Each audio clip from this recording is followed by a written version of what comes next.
কান্নাকাটি করতেন ওদের কাছে? কখনো শুনতো না তো এর জন্য বলতেন না।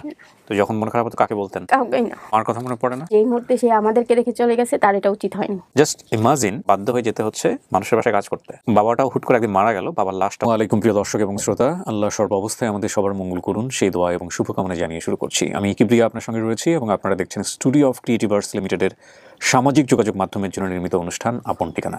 যেই অনুষ্ঠানের মধ্য দিয়ে শত শত ছেলে মেয়ে বিগত 4 বছরে তাদের পরিবারের কাছে ফিরে গেছে এবং বাংলাদেশের তো বটেই, পৃথিবীর আর কোথাও সামাজিক যোগাযোগ মাধ্যমকে কেন্দ্র করে এরকম এই অনুষ্ঠানটা হয় কিনা বা এই জাতীয় অনুষ্ঠান হয় কিনা আমার জানা নেই। তবে এই আদলে আমি নিশ্চিতভাবেই বলতে পারি আল্লাহর নাম নিয়ে যে এই আদলে সাউথ এশিয়ার অন্যান্য দেশগুলোতে যদি কাজ করা হয় শত শত হাজার হাজার ছেলে মেয়েকে তার পরিবারে ফেরানো সম্ভব। আমি জানি না এখন পর্যন্ত কেন শুরু হয়নি, আমার তো মনে হয় এটা শুরু হয়ে যাওয়া উচিত ছিল। ওকে, যাই হোক, সেটা অন্য প্রসঙ্গ। যদি আপনার পরিবার খুঁজতে আপনি এখানে আসতে চান আমাদেরকে ফোন করবেন। আমাদের ফোন নম্বর হচ্ছে 09639887777। কে রয়েছে আমার সঙ্গে, পরিচিত হয়? নাম কি আপনার? আয়শা রহমান। এটা বাবা মায়ের দেয়া নাম? আয়শা আমার বাবা মার দেওয়া নাম, বাট রহমানটা আমি নিজে লাগিয়েছি। ফাইন। সো আয়েশার মনে আছে বাবার নাম কি? সাইদুল হক। সাইদুল হক। মায়ের নাম? নাজমা আক্তার। আচ্ছা, আপনি বলেছেন ঠিকানা বরিশাল ভোলা। জি, এটা আমার বাবার বাড়ির ঠিকানা বরিশাল ভোলা, তাই না? আর মায়ের বাড়ির ঠিকানা? মায়ের বাড়ির ঠিকানা এক্সাক্ট আমার মনে নেই। ওকে, খুলনা হতে পারে। আপনার বর্তমান বয়স দিয়েছেন 21 বছর। পরিবারে বলেছেন 3টা বোন ছিল, না? জি। নামগুলো বলেন তো। বড় বোনের নাম খাদিজা, মেজো আমি নিজেই আয়শা, আর ছোট জনের নাম জান্নাত। আপনার তো আরো অনেকের নাম মনে আছে। বড় ফুপু ঢাকা ক্যান্টনমেন্টে থাকতো। জি, এটা আপন রিলেটিভ না, তাদের কাছে আমরা আর কি বড় হয়েছিলাম। আচ্ছা, আমেনা? এটা হচ্ছে বড় ফুপু। আচ্ছা, দুইজন ওনার ছেলের নাম শামীম আর শাহিন। জি। ছোট ফুপু ওরফে মেজো খুকি, ছোট ফুপুর নাম কি? মমিনা খানম। মোমেনা খানম। কচুক্ষেত। যেটা ছোট ফুপি সেটা হচ্ছে কচুক্ষেত থাকে। তাহলে এটাকে ওরফে মেজো খুকি শিরিন, বা ওনার আরেক সন্তানের নাম ফারদিন, ইরিন? শিরিন হচ্ছে মেজো ফুপি, সে হচ্ছে কচুক্ষেত থাকে। মেইন নাম হচ্ছে ইরিন আর তার ছেলের নাম হচ্ছে ফারদিন। আরেকজন আছে মোমেনা, সে হচ্ছে বনানী ডিওএইচএস থাকে। জি, যার কাছে আমি মেন লিডার ছিলাম। এটা কি আপনার আপন ফুপেরা? না না, এটা আপন ফুপি না আমার। তারা হচ্ছে আওয়ামী লীগ বা বিএনপি এরকম কিছু করে, যার সূত্রে তাদের একজন ভাই ছিলেন যে মারা গেছে, ওই সূত্রে আর কি আমার বাবা তাদের বাসায় থাকতেন। সামহাও এদের সাথে আপনার পরিবারের কোনো কানেকশন ছিল? জি জি জি। আচ্ছা, আমি আসতে ধারাবাহিকভাবে আসি। ছোট ফুপির সন্তানের স্বামী ইশতিয়াক আহমেদ রুমি, সন্তান 3জন, মেহের, সেহের আর হচ্ছে মিদ্রা না সিদ্রা। ঘটনা একদম শুরু থেকে বলেন, কি হয়েছে একটু শুনি। আমার আম্মা আব্বার বিচ্ছেদ হয়ে যায়, তারপর হচ্ছে বিচ্ছেদটা কি আপনার মনে আছে কিভাবে হয়েছে? ঝগড়া হয়েছে, বাট কি নিয়ে হয়েছে তা তো আর অত একটা খেয়াল নেই। ফাইন। তারপরে হচ্ছে আমরা সাভার থাকতাম, এতটুকু মনে আছে, কিন্তু সাভার কোন জায়গাটায় ছিলাম তা আমার মনে নেই। তো ওখান থেকে আব্বু নিয়ে এসে এই 3 ফুপুর কাছে আমাদের 3 বোনকে দেয়।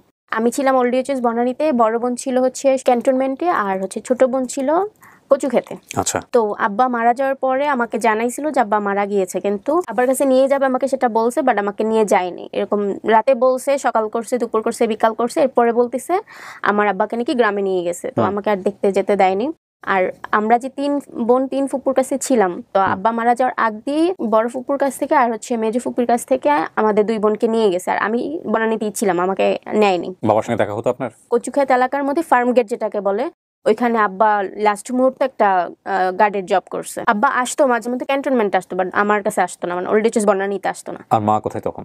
মা তো বিচ্ছেদ হয়ে যাওয়ার পর আমি আর কখনো দেখিনি তাকে। আমার কথা মনে আছে? এখন ছোটবেলার কি অবস্থায় কেমন ছিল মা? মাকে আমরা ওরকম ভাবে দেখিও নেই কখনো, কারণ আম্মা গার্মেন্টসে চাকরি করতো, তো ঘুম থেকে উঠে দেখতাম না, ঘুমার যাওয়ার পরে দেখতাম সে সকাল 7টায় বের হতো, আবার রাতে 10টায় আসতো। আপনাদের 3 বোনের কাউকে নেয়নি আপনার মা? না, বাবার কাছে রেখে চলে গেছে।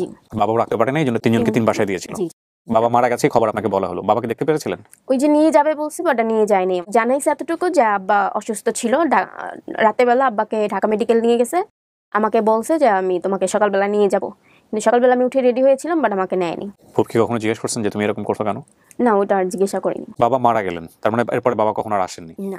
আপনার তখন বয়স কত? এটা 2013-র ঘটনা, তো 10, 11, 12 এইরকম বয়স হবে।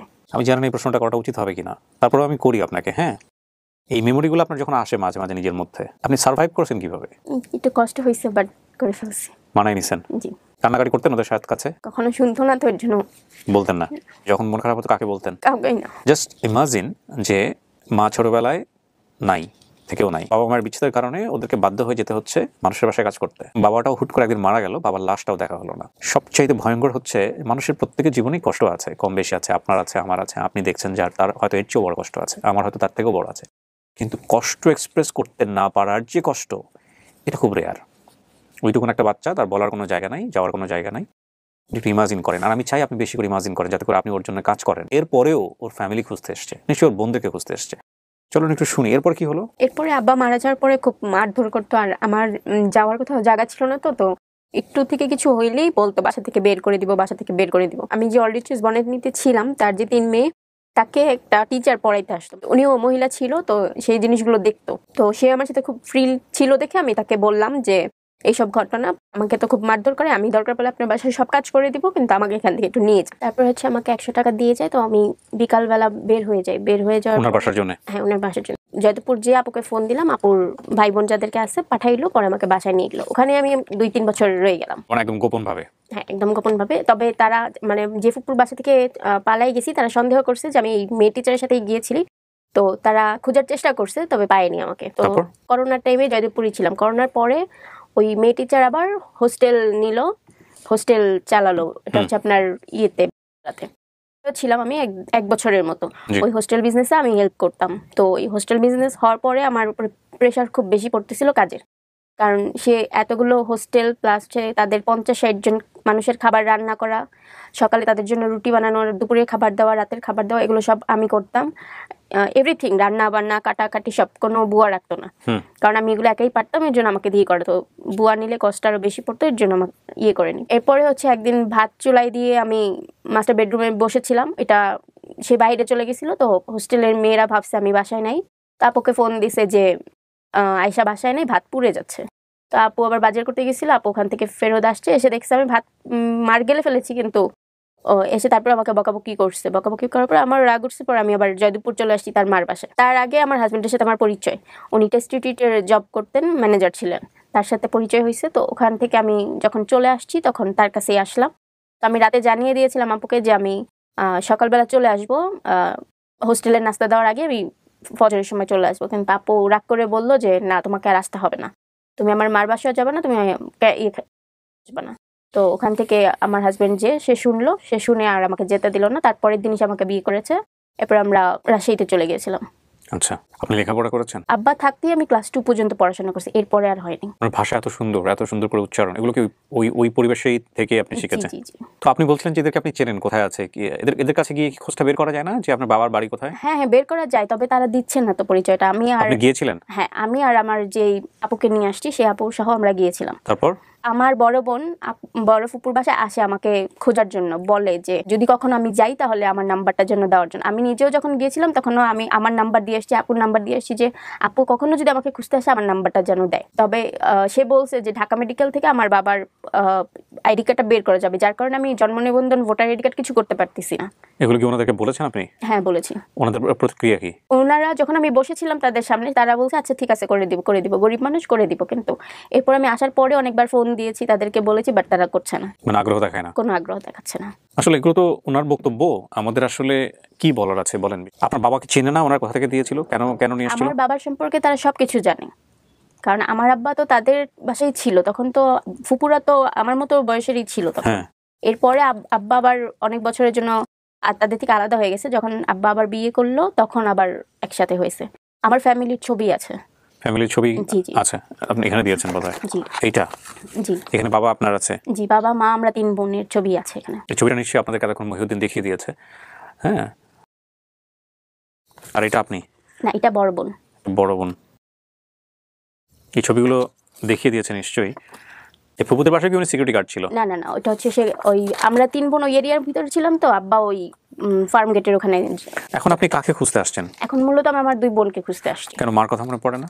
না, মার কথা ওরকম মনে পড়ে না, আর যেই মুহূর্তে সে আমাদেরকে রেখে চলে গেছে তার এটা উচিত হয়নি। চলেন আমরা সবাই মিলে চেষ্টা করি। আর বিশেষ অনুরোধ থাকছে এই ফুপু 3 জনকে, আপনারা আমাদের ফুপু, এবং ফুপু হিসেবেই বলি আমরা, যে দয়া করে আপনারা যদি জানেন ওকে ডেকে নেন, পার্সোনালি ডেকে নিয়ে ওকে পরিবারটা দেন। আমরা যদি চেষ্টা করে পেলাম তো পেলাম, আমাদের আগেই আপনারা চেষ্টা করেন, ওদেরকে ফোন নাম্বার দেন, যোগাযোগের জন্য যদি সম্ভব হয় ব্যবস্থা করে দেন। এবং আপনি যদি পান, যদি নাম্বার দেয় আপনি আমাদেরকে দিবেন নাম্বারটা, আমরা ভেরিফাই করব, ঠিক আছে? এটা রিকোয়েস্ট থাকছে আপনাদেরকে। এবং একই সাথে প্রিয় দর্শক এবং শ্রোতা, বরিশাল ভোলার গ্রুপ যদি থেকে থাকে ফেসবুকে, আপনারা একটু শেয়ার করেন। হ্যাঁ, আমার বাবার নাম ছিল হচ্ছে সাইদুল হক। তাকে ওইদিকে হয়তো বা রাজুর বাপ হিসাবে সবাই চিনি। রাজুর বাপ? জি। রাজুর বাপ, আপনাদের তো কোনো ভাই নাই, রাজুর বাপ বলতে? তা আমি জানি না, তবে এইটা নামে আর কি আব্বাকে বেশি ডাকতো যে রাজুর বাপ। আপনার বাবা পরে আরেকটা বিয়ে করেছিলেন? 4টা বিয়ে করেছেন বাবা। টোটাল 4টা বিয়ে করেছেন। আপনার মা কত নাম্বার ছিলেন? আমরা লাস্ট ঘরের। তার মানে তার আগেরও আপনার ভাই বোন আছে তাহলে? বোন আছে, আমরা টোটাল আমি যতটুকু শুনেছি আমরা 11 বোন। 11 বোন? জি। সে বিয়েটা করেছে মূলত একটা ছেলের জন্য, তার খুব শখ একটা ছেলে লাগবে, কিন্তু ছেলে হয়নি? ছেলে হয়নি। ওকে।